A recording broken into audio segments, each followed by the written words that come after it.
Hello everybody and welcome to the WildWeiler Weekly Wrap. As always, I am WildWeiler. Winter is a really hard time of year for me. I struggle getting out of the house and introducing novelty into my life, which makes doing a vlog that's about the novelty that I've introduced into my life in any given week really difficult to manage. But this week I managed to do a couple of new things. So, yay! First up, I dusted off my Time Crisis parody game. I've added functioning ammunition counters, a timer, the reload system, as well as adding some placeholder sounds. Thank you, freesound.org. I've also implemented a rudimentary sort of movement system, so when you kill all the enemies in one area, your character will move to the next scene, as is common in this type of light gun on-rails shooter game. I don't like how it works right now, but the fact that it correctly transitions from scene to scene proves that my logic for knowing when to move to the next scene is working, and that is important. Next up to add are things like the enemies shooting at the character and health. And then we're probably looking into making some more assets. It's going well. Everything right now is sort of placeholdery, but that means that the logic and the underlying code is working, and I'm excited to see where this goes in the future. I've also been working on drawing practice. I've been really trying to get into it. I go back and forth between wanting to draw at various times in my life. So for the past month or two, I've been doing a lot of pencil drawings. I'm just trying to figure it out. Visual art comes really hard to me. It's difficult. It's I don't know. So I've been working a lot at it, and I'm really struggling with the pervasiveness of art advice on the internet. There is so much of it, and it is so conflicting. And where I'm at right now in my process is I just need to find some workflow advice. Like when you're looking at a blank page, what is the process, you know? And if you open up a lot of books, they do the whole like draw out blocky shapes, but people aren't really made out of blocky shapes, so I kind of struggle with that. There's like lines of motion. Anyways, the point is I've been really struggling on finding a workflow that works for me, and there's so much information out there about actually putting marks on the page and how to like, here's how you mark and here's how you mark. It's like, no, what's the like, how do you build the scene? How do you compose? And those are kind of the resources I'm looking for. So if you do know what I'm talking about and you have some recommendations, I would love to hear it, because I'm really trying hard. And hopefully I can build, more than anything, confidence to show my sort of progress sketches here. It's all pencil. It's all rough because I'm not super practiced. So I'm practicing and it's getting better. You can flip through my sketchbook and see like page 6 is much better than page 1. But I'm getting there, and that's been a journey, and I really hope I build confidence to show you guys something soon. Finally, I watched a movie this week, which isn't abnormal, but what is abnormal is I'm going to try to do something I don't normally do. When I share my opinions on something I've consumed media-wise, I generally try to put a positive spin on it or do something for comedic effect, and that way it's not just me dogging on something somebody created and poured their heart and soul in. And this isn't that. I hated this movie, and I'm talking about the Netflix movie Leave the World Behind. Now, Leave the World Behind is based on a literary novel of the same name. The movie itself does a great job of making viewers feel an unending sense of ever-present and constant dread. To get into this, I'll need to spoil the movie vaguely, and we'll get into why vaguely is in there. So if it's something you wanted to see, I have no problem with you obviously skipping this segment of the vlog, but honestly, you're not missing much. I hated this movie. I'm not really gonna dive into the plot points because they don't matter. The movie is just a trick to make you feel bad. The movie bullies you, and that's all it's doing. Every line, every sound cue, every shot is designed to make you, the viewer, upset and on edge. And that is it. There's no plot to be spoken of in any meaningful way. The movie just wants you to be upset. And if the movie had a point, all of this would be brilliant use of the forms of visual and audio communication. Every bit would just be mastery of making humans connect with their feelings and with one another. But this movie doesn't have a point. This movie has no point. The issue arrives because these feelings are in the service of nothing. You, the viewer, are constantly unnerved, worried, upset, anguished at what's going on simply because it's just pressing buttons in the primal parts of your brain that are telling you something is wrong. There is wrongness here, and you're spending just a ton of emotional energy. There's dear menacing children. There's a terrified woman crying and speaking in Spanish, running up to other characters, begging them to help, but you have no idea what's going on. Planes fall out of the sky, ships crash on the beach, but none of this is explained or even consistent. It's just random events, each one more unnerving as the last, to do nothing but spin you up in emotional turmoil. And that in itself isn't bad if it meant something. But the movie explains none of this. There's a noise that causes somebody's teeth to fall out in a moment of body horror that is so fundamentally upsetting, but it means nothing. It's not explained. One of the characters imagines that it has to do with a microwave energy weapon deployed by maybe North Koreans. And that's really it. It's so baffling. Like, the characters are just like, oh, maybe it's something like this North Korean energy weapon I read about that causes your teeth to fall out. It's like, okay, is that going to happen on screen? No. Okay, there's like 6 people in the whole movie, you know?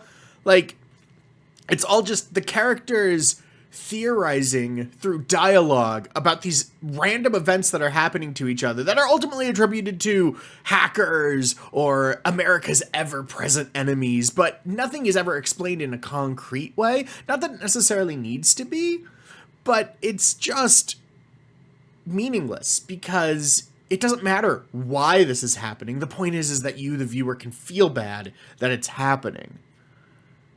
Literally nothing is explained in the movie, and not even in a sort of emotional way. Because there are lots of movies where things happen and they're never explained, but it's always in service of a point. And this movie doesn't have a point.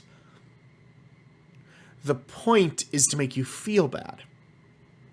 Which is to say, I think this movie doesn't understand people. And I haven't read the book, but I'm going to theorize maybe the book doesn't understand people.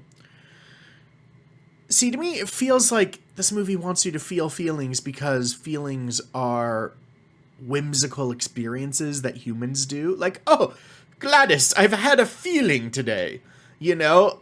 But that's not it at all. The goal of art isn't to make people feel directionless emotion. You want people to feel things for a reason.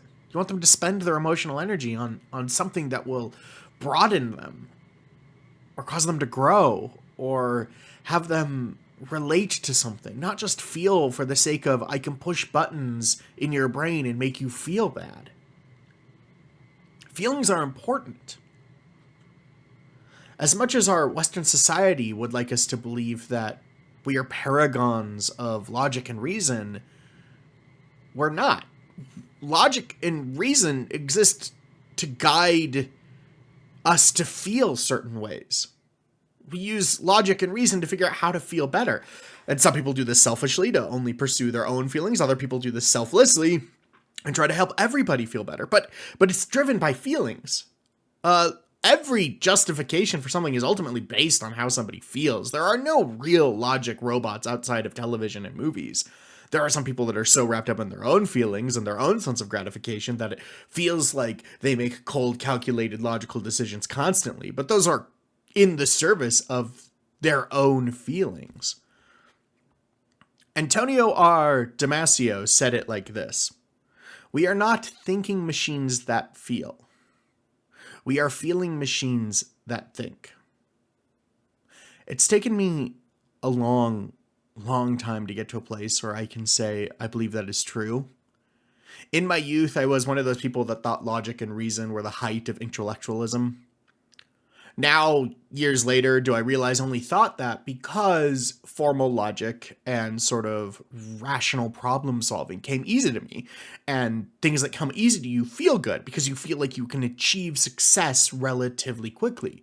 And because, as I mentioned earlier, visual art is hard for me, I tended to devalue the arts because I didn't get a sense of accomplishment and achievement from them. But that was wrong. I was liking and engaging with logic and reason because it made me feel good. And now that I understand that, it's easier for me to feel good about art because I know that it's not simply that logic and reason are better than emotions and feelings, it's that logic and reason made me feel emotions and feelings. The point is people are driven by their feelings, and that logic and reason are nothing but shadows on a cave wall. This is what makes Leave the World Behind so terrible. The movie abuses its audience into feeling for no reason. Like feelings and emotions mean nothing, like they're experiences to be had and not necessarily in service of our deepest, most primal being. It's upsetting. The movie acts like a schoolyard bully. It delights in seeing you cry and be confused and being on edge and being upset. It doesn't matter to this bully why you're upset, just that you're upset. And it mistakes you becoming upset for being art or being good. And it is fundamentally wrong. I'm not saying art has to inspire you. I'm not even saying art has to make sense.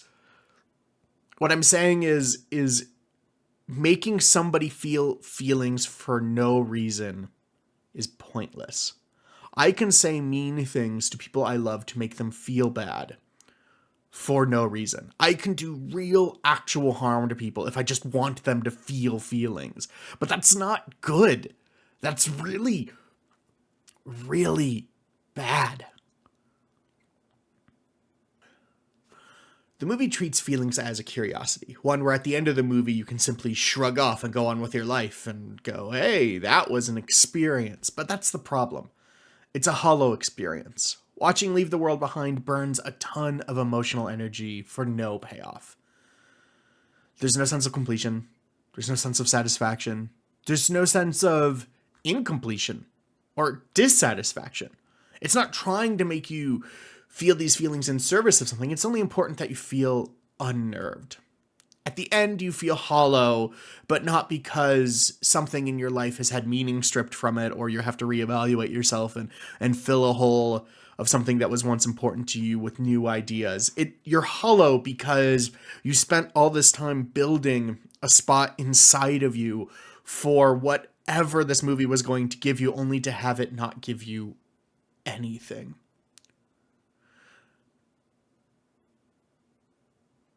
At the end of the day, your final thoughts and feelings about the movie are left completely empty and completely unintentionally.